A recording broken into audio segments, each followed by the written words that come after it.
Today we will discuss about the next topic, that is extensive and intensive state variables.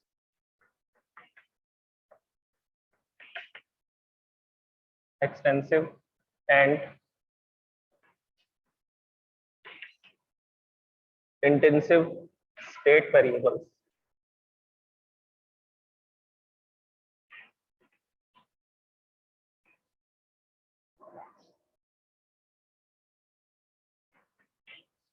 देखिए, मैंने आपको variables के बारे में बताया था, पैरामीटर्स के बारे में, जिसके थ्रू हम लोग क्या कर सकते हैं, किसी भी थर्मोडायनेमिकल सिस्टम की प्रॉपर्टीज को बता सकते हैं। थर्मोडायनेमिकल सिस्टम की प्रॉपर्टीज को एक्सप्लेन कर सकते हैं, जैसे कि हमारे पास ये क्लोज सिस्टम है which is having any gas, any ideal gas, and its pressure is P, temperature is T, and this system is having volume V. तो हम लोग क्या कर रहे हैं, इस सिस्टम को एक्सप्लेन कर रहे हैं in terms of pressure, volume and temperature, and we are explaining that this pressure, temperature and volume is different from the surrounding. और इस सिस्टम का जो प्रेशर, वॉल्यूम, टेम्परेचर है, वो सिस्टम वो सराउंडिंग से क्या है, डिफरेंट है।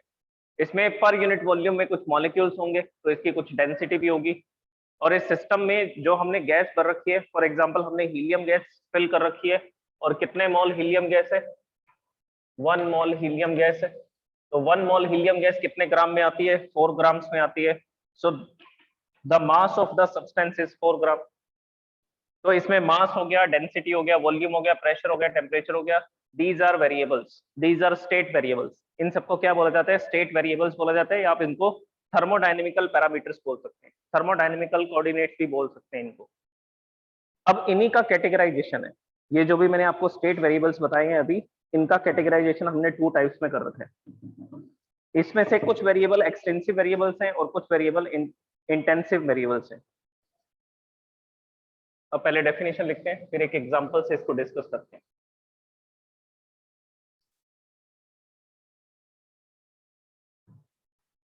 Extensive variables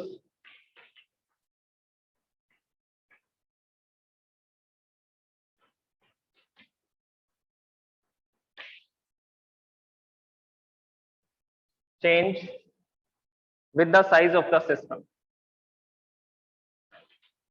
change with the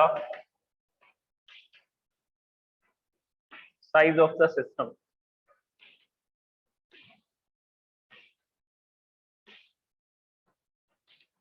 while intensive variable do not.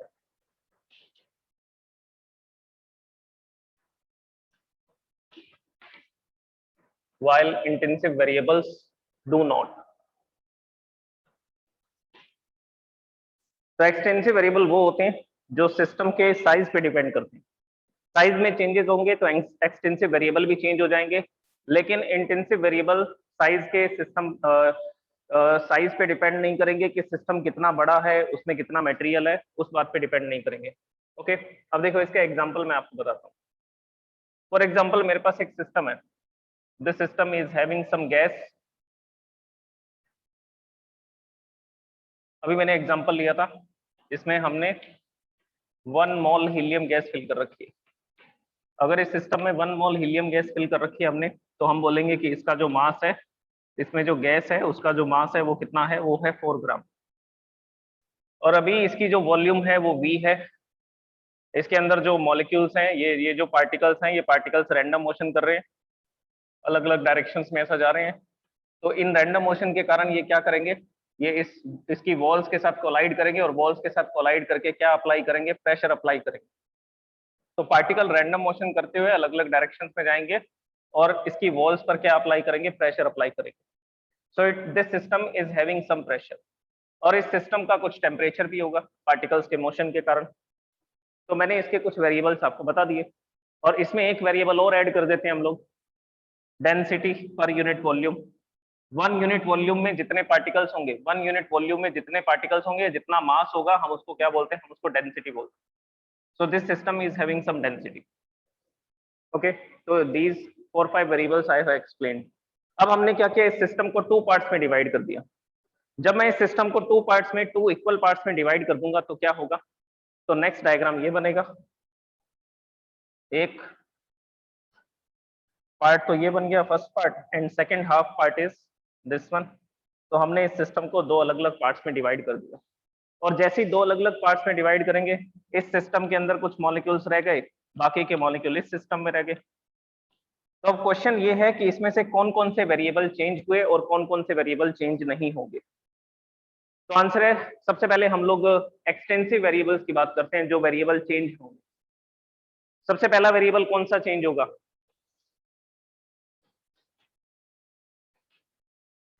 इस एग्जांपल में क्या होगा? एक्सटेंसिव वेरिएबल कौन कौन से होंगे? सबसे पहला मास, क्योंकि मास क्या हो रहा है? मास हाफ हो रहा है। तो अगर मैं इस फर्स्ट कंटेनर की बात करता हूं, तो इसमें सब्सटेंस कितना हो चुका है? m/2 मास इसका हाफ हो चुका है। वॉल्यूम भी हाफ हो चुकी है क्या? कंटेनर को मैंने टू पार्ट्स में डिवाइड कर दिया, जब अगर टू पार्ट्स में डिवाइड करेंगे तो वॉल्यूम भी हाफ हो जाएगी। अब इस कंटेनर की वॉल्यूम कितनी है? v/2। इस कंटेनर की वॉल्यूम कितनी है? v/2। तो अगर मैं इस कंटेनर को इसके साथ कंपेयर करता हूं, तो मैं बोलता हूं कि वॉल्यूम भी एक्सटेंसिव वेरिएबल है, because it is changing. Gas की वॉल्यूम हाफ हो चुकी है। ओके, वॉल्यूम चेंज हो रही है। और कौन सा वेरिएबल एक्सटेंसिव होगा इसमें? तो ये दो एक्सटेंसिव वेरिएबल हो गए। इंटरनल एनर्जी, एक इसमें इंटरनल एनर्जी की बात करेंगे हम लोग। ये जो पार्टिकल्स होते हैं, पार्टिकल्स के पास कुछ एनर्जी होती है, that energy is called internal energy. The energy possessed by the particles due to its motion and configuration is called internal energy। ये जो पार्टिकल है, इसके मोशन के कारण या इसके कॉन्फ़िगरेशन के कारण, ये पार्टिकल अभी जहां पर भी है, आसपास के पार्टिकल इस पर अट्रैक्शन फोर्स लगा रहे हैं, तो ऐसे सिस्टम के कारण इसमें जितनी भी एनर्जी है उसको इंटरनल एनर्जी बोलते हैं। अब अगर मॉलिक्यूल हाफ हाफ हो चुके हैं, इसमें जितने भी पार्टिकल्स है, आधे इधर आगे आधे इधर आगे, अगर पार्टिकल्स हाफ हो चुके हैं, तो बेसिकली इंटरनल एनर्जी भी हाफ हो जाएगी, because internal energy is related two particles. Internal energy को किससे लिखा जाता है? कैपिटल यू से लिखा जाता है।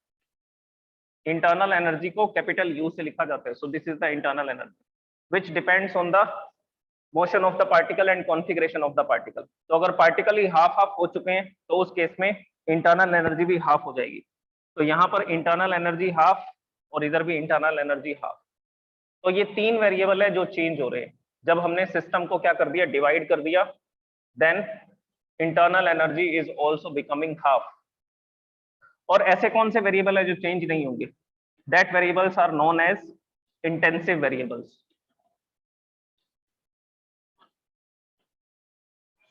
क्या चेंज नहीं हुआ? तो आंसर है प्रेशर। प्रेशर जो है वो सेम रहेगा, P ही रहेगा। इस केस में यहां पर जितने भी पार्टिकल्स थे, वो जाकर के वॉल्स के साथ कोलाइड करते हैं और कितना प्रेशर अप्लाई करते हैं? P प्रेशर अप्लाई करते हैं। इस केस में क्या हुआ? पार्टिकल्स का नंबर हाफ हो गया। पार्टिकल्स का नंबर हाफ हो गया तो वॉल्यूम भी तो हाफ होगी ना। अब उसको कोलाइड करने के लिए ज्यादा दूर जाने की जरूरत ही नहीं है, क्योंकि वॉल्स पास में आ चुकी हैं। तो इस केस में यहां पर हम देखते हैं कि प्रेशर सेम रहता है, प्रेशर में चेंज नहीं होता। मॉलिक्यूल्स का नंबर हाफ हुआ है तो वॉल्यूम भी तो हाफ हो चुकी है। अगर मॉलिक्यूल्स का नंबर हाफ हुआ है तो वॉल्यूम भी हाफ हो गई, और ये दोनों कंडीशन सेटिस्फाई हो रही है कि वॉल्यूम हाफ होने पर क्या होगा? अब पार्टिकल्स जाकर के कोलाइड करेंगे और सेम प्रेशर अप्लाई करेंगे। अगर सेम प्रेशर अप्लाई करेंगे तो प्रेशर चेंज नहीं हो रहा। इसके अलावा और क्या चेंज नहीं हो रहा? तो आंसर है डेंसिटी। Density is same. पहले भी रो डेंसिटी थी और अभी भी रो डेंसिटी है। क्यों? क्योंकि डेंसिटी क्या होता है? मास पर यूनिट वॉल्यूम। तो एक यूनिट वॉल्यूम में जितना मास यहाँ पर आ रहा था, उसी एक यूनिट वॉल्यूम में उतना ही मास यहाँ पर आ रहा है।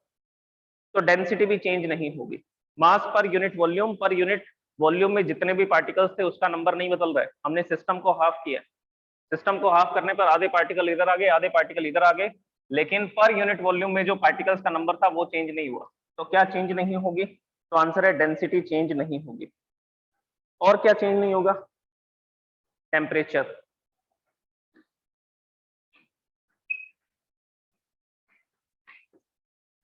टेम्परेचर नहीं बदलेगा। टेम्परेचर क्यों नहीं बदलेगा? क्योंकि पार्टिकल का मोशन थोड़ी ना चेंज हुए। इसमें पार्टिकल जितनी वेलोसिटी से मूव कर रहे थे, इसमें भी पार्टिकल उतनी ही वेलोसिटी से मूव कर रहे। तो पार्टिकल्स की वेलोसिटी, काइनेटिक एनर्जी जब तक चेंज नहीं होगी तब तक क्या चेंज नहीं होगा? तब तक टेम्परेचर चेंज नहीं होगा। तो इस सिस्टम को टू पार्ट्स में डिवाइड करने पर ना तो प्रेशर चेंज हो रहा है, ना डेंसिटी चेंज हो रही है, ना टेम्परेचर चेंज हो रहा है। So these are the intensive variables. और सिस्टम को हाफ करने पर मास हाफ हो जाता है, वॉल्यूम हाफ हो जाती है, इंटरनल एनर्जी हाफ हो जाती है। तो इन सब वेरिएबल्स को हम लोग क्या बोलते हैं? इन सब वेरिएबल्स को हम लोग बोलते हैं एक्सटेंसिव वेरिएबल्स। तो ये दो तरह के वेरिएबल्स आपको ध्यान में रखने हैं, एक्सटेंसिव एंड इंटेंसिव। ओके, अब हम लोग बात करते हैं नेक्स्ट पॉइंट की।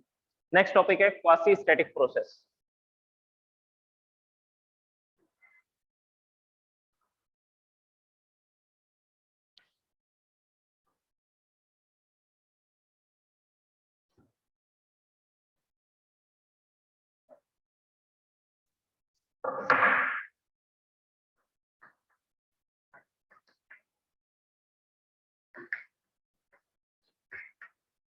Quasi static process,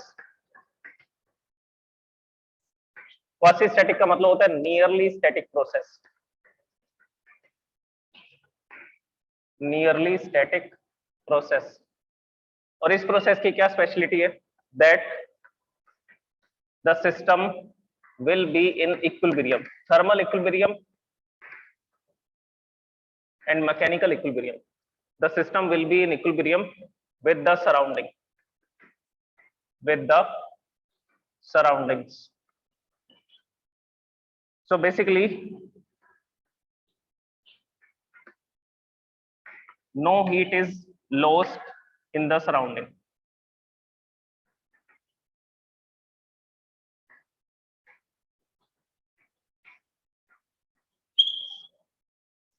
No heat is lost in the surrounding. अब देखिए इसका क्या मतलब है क्वासी स्टैटिक प्रोसेस का। बेसिकली क्वासी स्टैटिक प्रोसेस का मतलब है नियरली स्टैटिक प्रोसेस। और यहाँ पर स्टैटिक वर्ड का मतलब ये है कि जो प्रोसेस है उसमें हीट एनर्जी के लॉसेस नहीं होंगे। जैसे मैं आपको एक एग्जांपल बताता हूँ, मैंने क्या किया, एक सिस्टम बनाया, वो सिस्टम था एडियाबैटिक सिस्टम। एडियाबैटिक सिस्टम कैसे बनाएंगे, जिसमें जो वॉल्स होंगी वो एडियाबैटिक वॉल्स होंगी, मतलब कि हीट का एक्सचेंज नहीं हो सकता। So here these are the adiabatic walls. अब एडियाबैटिक वॉल किससे बनाएंगे, तो आंसर है प्लास्टिक से बनाएंगे, इंसुलेटिंग मटेरियल लगाएंगे, वुड से बना सकते हैं, रबर से बना सकते हैं। तो इस तरह से हमने ये वॉल्स को क्रिएट किया, लेकिन ये प्रैक्टिकली पॉसिबल नहीं है। अगर मान लीजिए आपने प्लास्टिक से वॉल बना रखी है, वुड से बना रखी है, तो हम क्या करेंगे, हम यहाँ से हीट एनर्जी देने की कोशिश करेंगे इस सिस्टम को, लेकिन वो हीट एनर्जी अंदर तो नहीं जाएगी, या थोड़ा बहुत इसमें ट्रांसफर भी होगा। तो आंसर है होगा। इस यूनिवर्स में कोई भी प्योर इंसुलेटर नहीं है, कोई भी क्या नहीं है, प्योर इंसुलेटर नहीं है। मतलब कि वो वाइब्रेशन करते करते हीट एनर्जी को क्या कर सकता है, ट्रांसफर कर सकता है। और ये हमने किस में स्टडी किया था, ये हमने कंडक्शन में स्टडी किया।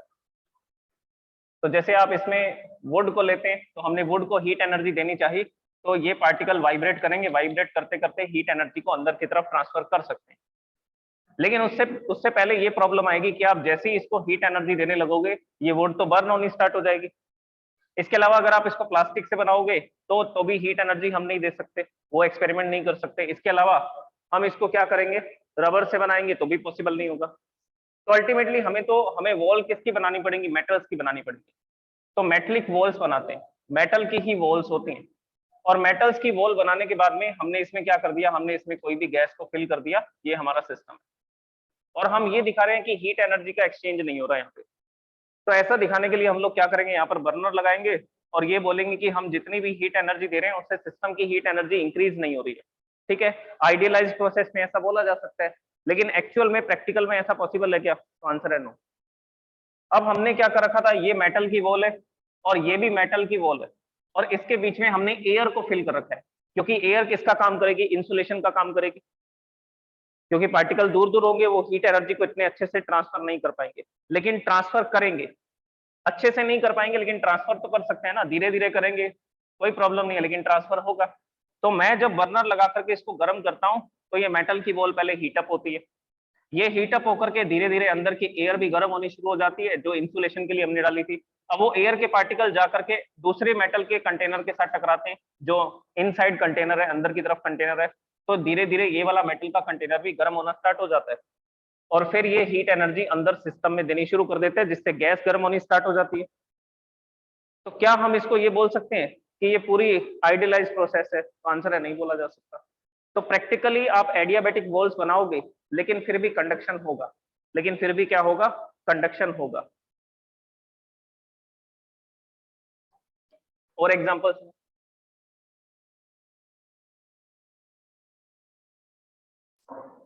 और एग्जांपल ये है कि जैसे मैंने कंडक्टिंग वॉल्स का एक सिस्टम लिया, ये कंडक्टिंग वॉल का एक सिस्टम है और इसमें मैंने पिस्टन लगा रखा। मैं चाहता हूं कि मेरी जो हीट एनर्जी है, मैं जो हीट एनर्जी इसको दे रहा हूं, वो हीट एनर्जी से क्या हो, पिस्टन सिर्फ ऊपर की तरफ जाए, मतलब कि वर्क डन हो, पिस्टन ऊपर की तरफ मूव करे। तो हम लोग क्या कर रहे हैं, बर्नर से यहाँ पर हीट एनर्जी दे रहे हैं, बर्नर से हीट एनर्जी दे रहे हैं, और हम ये मान करके चल रहे हैं कि इस सिस्टम का जो टेम्परेचर है वो सराउंडिंग के टेम्परेचर के बराबर है। ठीक है, दोनों किसमें है, दोनों इक्विलिब्रियम के अंदर है। आइडियलाइज प्रोसेस मान रहे हैं, दोनों इक्विलिब्रियम में है, तो सिस्टम का जो टेम्परेचर है वो सराउंडिंग के टेम्परेचर के बराबर है। अब हमने इसको हीट एनर्जी देनी शुरू, तो जैसे ही हीट एनर्जी देंगे ये सिस्टम गर्म होगा। सिस्टम गर्म होने पर मॉलिक्यूल्स की काइनेटिक एनर्जी बढ़ेगी, और काइनेटिक एनर्जी इंक्रीज होने से वो हायर काइनेटिक एनर्जी से जाकर के कोलाइड करेंगे तो पिस्टन को अपवर्ड डायरेक्शन में पुश करेंगे, और पुश करेंगे तो ये पिस्टन ऊपर जाना स्टार्ट हो जाएगा। ये इसकी सेकंड कंडीशन आ जाएगी। तो ये फर्स्ट पोजीशन से सेकंड पोजीशन की तरफ ऊपर की तरफ बढ़ रहा है, मतलब कि क्या हो रहा है, एक्सपेंशन हो रहा है।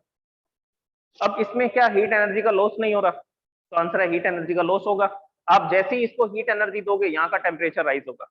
अगर यहाँ का टेम्परेचर राइज होगा तो वो धीरे धीरे हीट एनर्जी को कहाँ रेडिएट करना स्टार्ट कर देगा, सराउंडिंग में रेडिएट करना स्टार्ट कर देगा। तो हम जो सिस्टम को पूरी हीट एनर्जी दे रहे हैं, वो हीट एनर्जी उसको मिल नहीं रही है ना। हमने 100 जूल की एनर्जी दी तो 100 जूल का वर्क डन थोड़ी हुआ, 100 जूल का वर्क डन थोड़ी होगा। तो यहाँ पर क्या हुआ, 40 जूल का वर्क डन हुआ, बाकी की एनर्जी सराउंडिंग में चली गई, क्योंकि ये सिस्टम गर्म भी तो हुआ। हमने हीट एनर्जी दी 100 जूल की, और यहाँ पर ये पिस्टन यहाँ से यहाँ जा रहा है, तो फर्स्ट पोजीशन से सेकंड पोजीशन तक जाने में 40 जूल का वर्क डन किया। बाकी की 60 जूल की एनर्जी कहाँ गई, तो आंसर है बाकी की 60 जूल की एनर्जी हीट की फॉर्म में डिसिपेट हो गई। डिसिपेट होने का मतलब है कि वो हमारे किसी काम नहीं आई, पिस्टन को अपवर्ड डायरेक्शन में ले जाने के काम में वो नहीं आ रही है। कितनी एनर्जी, 60 जूल की एनर्जी। तो ये प्रैक्टिकली ऐसा होता है। तो कोई भी प्रोसेस आइडियलाइज नहीं होती है।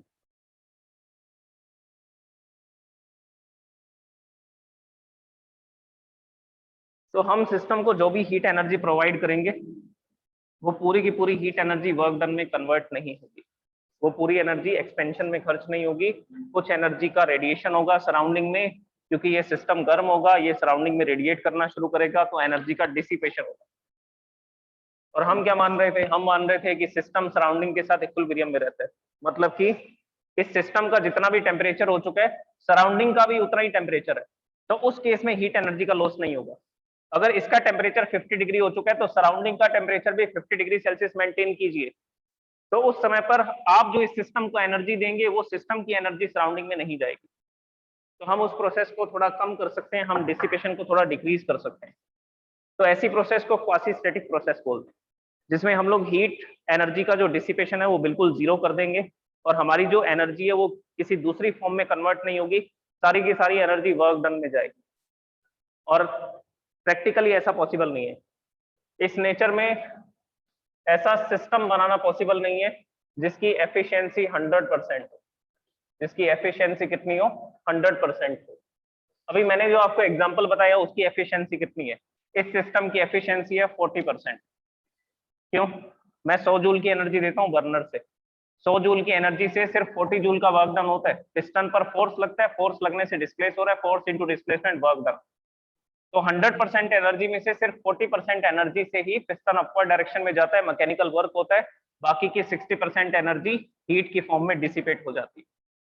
तो ये जो एग्जांपल है इसकी एफिशिएंसी है 40%, और नेचर में ऐसा सिस्टम बनाना पॉसिबल नहीं है जिसकी एफिशिएंसी 100% हो।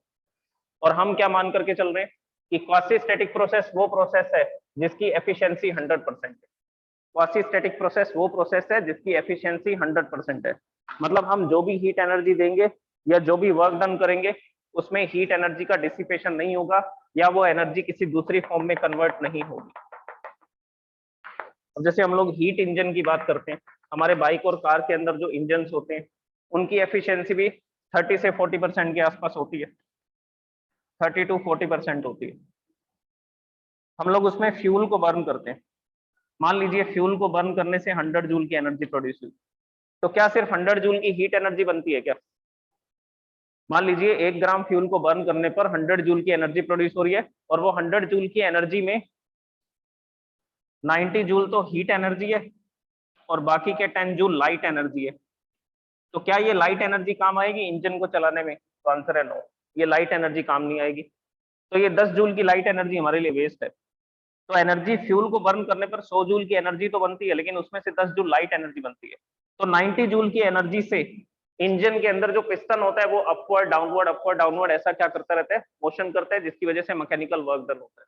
इस सिस्टम के बारे में भी हम डिस्कस करेंगे कि हीट इंजन कैसे काम करते हैं। तो 90 जूल की एनर्जी इस सिस्टम को मिलती है, और उस 90 जूल की एनर्जी में से भी सिर्फ 30 जूल का वर्क डन होता है, 60 जूल क्या हो जाते हैं, सराउंडिंग में रेडिएट हो जाते हैं। इंजन गर्म होता है क्या, इंजन गर्म होने के बाद क्या करेगा, वो अपनी हीट एनर्जी को सराउंडिंग में रेडिएट करेगा। तो बेसिकली हम जो हीट इंजन यूज कर रहे हैं उसकी एफिशिएंसी भी 30 से 40% होती है, वो भी क्वासी स्टैटिक प्रोसेस नहीं है। ऐसी प्रोसेस नहीं है कि जिसमें हीट का डिसिपेशन नहीं होगा, हीट का डिसिपेशन सब प्रोसेसेस में होता है। ओके, नेक्स्ट हम लोग डिस्कस करते हैं इंटरनल एनर्जी के बारे में। इंटरनल एनर्जी क्या होती है, दोनों गैसेस के लिए डिस्कस करेंगे, रियल गैस के लिए भी डिस्कस करेंगे और आइडियल गैस के लिए भी डिस्कस करेंगे।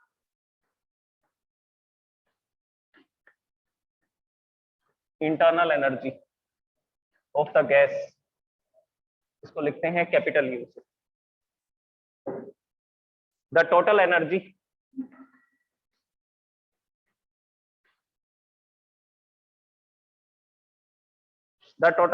possessed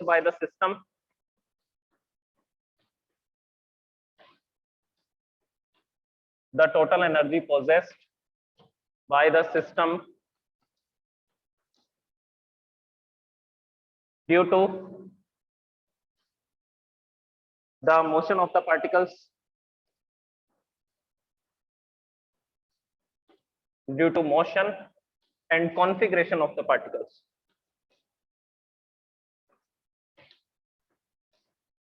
due to motion and configuration of particles is called internal energy। तो इसको इंटरनल एनर्जी बोलते हैं।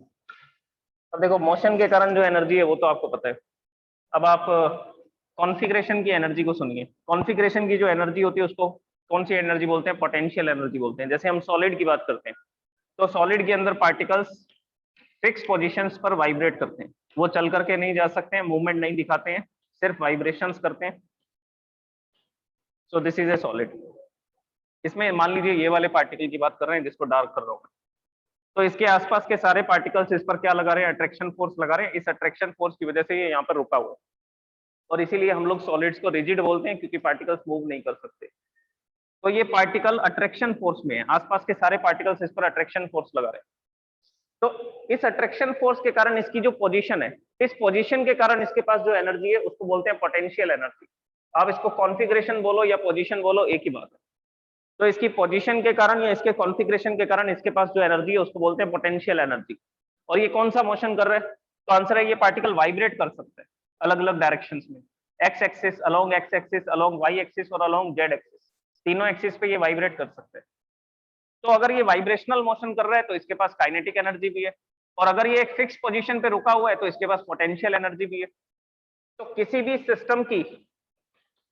सिस्टम की काइनेटिक एनर्जी और पोटेंशियल एनर्जी के सम को क्या बोला जाता है, internal energy of the system. अब ये जो मैंने सॉलिड की बात की, इस सॉलिड के पार्टिकल्स में काइनेटिक एनर्जी भी है, इस सॉलिड के पार्टिकल्स में पोटेंशियल एनर्जी भी है। कौन सी एनर्जी ज्यादा है, तो आंसर है पोटेंशियल एनर्जी ज्यादा है, काइनेटिक एनर्जी कम है, क्योंकि मोशन अभी हमें नहीं दिखाई दे रहा पार्टिकल्स का। लेकिन जब हम इसको गर्म करके लिक्विड में बदल देंगे तो उस समय पर कौन सी एनर्जी कम हो जाएगी, तो आंसर है पोटेंशियल एनर्जी डिक्रीज हो जाएगी। और कौन सी एनर्जी बढ़ जाएगी, तो काइनेटिक एनर्जी इंक्रीज हो जाएगी। और अगर गैसेस की बात करते हैं तो गैसेस में तो मॉलिक्यूल्स काफी दूर दूर होते हैं, तो ये पार्टिकल इसको अट्रैक्ट कर रहा है, थोड़ा बहुत अट्रैक्शन फोर्स होता है इन पार्टिकल्स में। तो ये पार्टिकल एक दूसरे को अट्रैक्ट करते हैं और कैसा मोशन करते रहते हैं, अट्रैक्शन भी कर रहे हैं और साथ साथ कैसा मोशन कर रहे हैं, रैंडम मोशन भी कर रहे हैं। तो अट्रैक्शन के कारण, कॉन्फ़िगरेशन के कारण, इनकी पोजीशन के कारण इनके पास पोटेंशियल एनर्जी है, कम है लेकिन है। और ये पार्टिकल रैंडम मोशन कर रहा है तो इन पार्टिकल्स के पास काइनेटिक एनर्जी भी है। ये पार्टिकल ऐसा ट्रेवल कर सकता है, स्ट्रेट लाइन में चल करके जा सकता है, रोटेशन कर सकता है। ये पार्टिकल ऐसा X axis, along Y axis और अलोंग जेड एक्सिस तीन डायरेक्शन में ये लीनियर मोशन कर सकता है। दूसरा, ये along X axis, Y axis, Z axis क्या कर सकता है, रोटेशन कर सकता है। तो ये इस तरह से क्या कर सकता है, रोटेट भी कर सकते हैं मॉलिक्यूल्स, पार्टिकल्स। तो डिफरेंट डिफरेंट मोशन के कारण इनके पास काइनेटिक एनर्जी, और काइनेटिक एनर्जी और पोटेंशियल एनर्जी दोनों के सम को क्या बोला जाता है, internal energy of the system. So the internal energy of the system is the sum of the potential energy and kinetic energy of the system. आप ये डेफिनेशन भी इसमें लिख सकते हैं। इसके बाद में अच्छा, अगर हम आइडियल गैस की बात करें तो उस केस में पार्टिकल्स के पास सिर्फ काइनेटिक एनर्जी होगी। ऐसा क्यों? क्योंकि मैंने आपको लास्ट लेक्चर में ये बताया था कि जो आइडियल गैस होती है वो ऐसी गैस होती है जिसके पार्टिकल्स में कोई इंटरेक्शन नहीं होता एक्सेप्ट कॉलिजन। कॉलिजन के अलावा कोई इंटरेक्शन नहीं होंगे, तो मतलब पार्टिकल्स में कोई अट्रैक्शन फोर्स नहीं है। This equation is for the real gas. ये जो हमने डेफिनेशन लिखी है ये किसके लिए लिखी गई है, ये रियल गैस के लिए लिखी गई है, क्योंकि रियल गैस के पार्टिकल्स के पास काइनेटिक और पोटेंशियल दोनों एनर्जी होती है। अब हम बात करते हैं आइडियल गैस के बारे में। आइडियल गैस की अगर आप इंटरनल एनर्जी की बात करोगे, so that internal energy is only related to the kinetic energy of the particles. For ideal gas, the internal energy of the system is only related to the total energy of the particles of the system. Particles के पास जितनी भी energy है उस total energy को हम लोग बोलेंगे internal energy.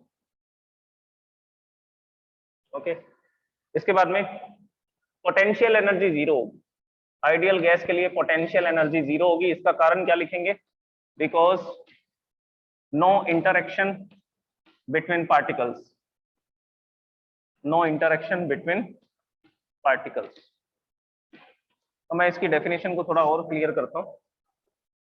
जैसे मान लीजिए इस सिस्टम में 10 मॉलिक्यूल्स हैं, इन सिस्टम में, इस सिस्टम में 10 मॉलिक्यूल है, और हर एक मॉलिक्यूल के पास 2 जूल की एनर्जी है। Each molecule is consisting 2 joule energy.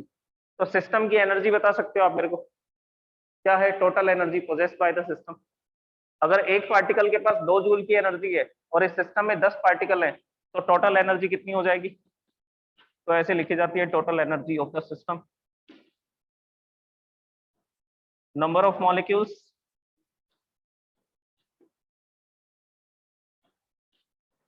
Multiply by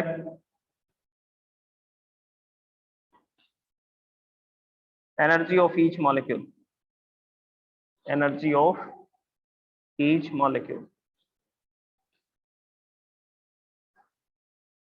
तो फॉर्मूला क्या बनेगा टोटल एनर्जी का, नंबर ऑफ ईच मॉलिक्यूल को कैपिटल एन से लिखते हैं, स्मॉल एन तो क्या होता है, नंबर ऑफ मोल होता है, multiply by energy of each molecule. तो यहाँ पे लिखेंगे यू ईच या U1 लिख देंगे, मतलब कि एक पार्टिकल की एनर्जी। तो ये फॉर्मूला इसमें बनेगा। Okay, so this is the total energy of the system. और एक मॉलिक्यूल के पास कितनी एनर्जी होती है, पोटेंशियल एनर्जी भी होती है और काइनेटिक एनर्जी भी होती है, और उन दोनों के सम को क्या बोला जाता है, और उन दोनों के सम को बोला जाता है एनर्जी ऑफ वन मॉलिक्यूल। एक मॉलिक्यूल की एनर्जी में उसकी काइनेटिक एनर्जी भी आएगी, उसकी पोटेंशियल एनर्जी भी आएगी, और दोनों के सम को बोलेंगे एनर्जी ऑफ द मॉलिक्यूल। और सिस्टम में जितने मॉलिक्यूल होंगे उससे इसको मल्टीप्लाई कर देंगे। So this is about the internal energy, this internal energy of the real gas, and this is the internal energy of the ideal gas। अब इसके बाद हम लोग डिस्कस करेंगे नेक्स्ट टॉपिक को, वो हम लोग कल के लेक्चर में डिस्कस करेंगे, जीरोथ लॉ ऑफ थर्मोडायनेमिक्स।